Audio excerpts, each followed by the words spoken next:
नमस्कार प्यारे बच्चों, कैसे हो बेटा? सभी अच्छे हैं ना बेटा? आज हम पढ़ेंगे पाठ नंबर 20 जिसका नाम है यज्ञ का घोड़ा। यज्ञ होता है बेटा हवन, ठीक है। अब इसका घोड़े से किस प्रकार से संबंध बताया गया है वो हम इस पाठ में पढ़ेंगे कि यज्ञ का घोड़ा क्या है, ठीक है बेटा। तो सभी बच्चों ने रामायण देखी है, आजकल देख भी रहे हैं, तो ये एक रामायण में से ही लिया गया एक भाग है बेटा। जब श्री राम जी लंका से वापस ले आए थे, सीता माता को अपने अयोध्या में वापस ले आए थे, तो कुछ दिन के पश्चात अयोध्या वासियों ने उनको क्या किया था, उन पर इल्जाम लगा दिए थे ना सीता माता पर। तो फिर उसके कारण श्री राम जी को क्या करना पड़ा था, उनको दोबारा से उसका परित्याग करना पड़ा था अपनी पत्नी का, ठीक है। तो आगे हम इस पाठ में पढ़ेंगे कि क्या बताया गया है। अयोध्या के राजा श्री रामचंद्र जी, कौन थे अयोध्या के राजा? श्री राम जी ने अपनी पत्नी सीता जी को जंगल में भेजने का आदेश दिया। कहाँ भेजने का आदेश दिया? जंगल में। तो उनके किस लिए भेजा था बेटा? क्योंकि प्रजा ने उनके ऊपर इल्जाम लगाया था। तो उनके छोटे भाई लक्ष्मण, किसके छोटे भाई? श्री राम जी के छोटे भाई जो लक्ष्मण थे, सीता माता को रथ में बिठाकर जंगल में महर्षि वाल्मीकि के आश्रम में छोड़कर वापस अयोध्या चले आए।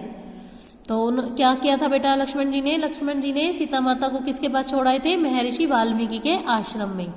माता सीता ने कुछ दिनों के पश्चात, यानी कि कई दिनों के बाद में, दो सुंदर तेजस्वी बालकों को जन्म दिया।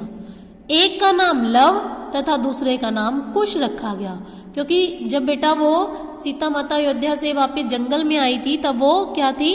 माँ बनने वाली थी। तो उन्होंने कुछ दिनों के पश्चात उन्होंने दो पुत्रों को जन्म दिया एक साथ, यानी जुड़वा बच्चों को जन्म दिया, जिसका दोनों पुत्रों में से एक का नाम था लव और दूसरे का नाम था कुश, ठीक है। सुनाइए आपने। तो महर्षि वाल्मीकि जी के आश्रम में दोनों तेजोमय बालक शिक्षा दीक्षा प्राप्त करने लगे, यानी अपनी शिक्षा जो उन्होंने कहाँ से शुरू करी? एक महर्षि वाल्मीकि जी के आश्रम से। दोनों ही बड़े तेज स्वभाव के थे, यानी बहुत तेज थे दिमाग के। थोड़े दिनों में ही धनुष बाण चलाने की विद्या में निपुण हो गए। देखो दोनों बाण चला रहे हैं ना, और ये कौन है? महर्षि वाल्मीकि जी उनको सिखा रहे हैं, तो वो बहुत निपुण हो गए। महर्षि वाल्मीकि ने दोनों को रामायण के श्लोक भी कंठस्थ करा दिए।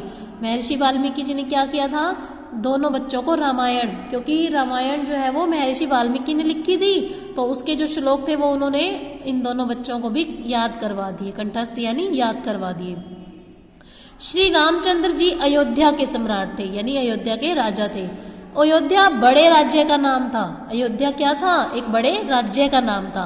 वहाँ चक्रवर्ती सम्राट की उपाधि के लिए अश्वमेध यज्ञ का आयोजन किया गया। चक्रवर्ती सम्राट क्या होता है बेटा?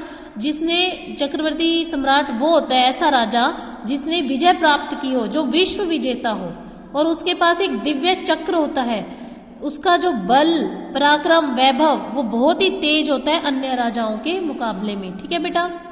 तो इस यज्ञ में अनेक राजाओं महाराजाओं ने भाग लिया, क्योंकि सभी चाहते हैं हम बहुत यशस्वी बने, तेज बने। सभी ने श्री रामचंद्र जी को अपना राजा मान लिया। अश्वमेध यज्ञ के पश्चात, अश्वमेध यज्ञ जो हो गया था उसके पश्चात एक घोड़ा छोड़ा जाता था। उस यज्ञ में क्या होता था? एक घोड़ा छोड़ा जाता था। उस घोड़े को जो भी पकड़ता था उसे उस राजा से युद्ध करना पड़ता था। जिसने घोड़ा छोड़ा होता था, घोड़े की सुरक्षा में सेना की टुकड़ियां तथा सेना नायक चलते थे, यानी कि कुछ टुकड़ियां, यानी कि छोटे छोटे दल बनाए जाते थे, उसमें सेना नायक चलते थे। उस काल में, यानी उस समय में किसी का साहस नहीं था कि उस घोड़े को पकड़कर अयोध्या की सेना और श्री रामचंद्र जी से युद्ध कर सके, ठीक है बेटा। तो आज के लिए इतना ही पढ़ेंगे अच्छे से।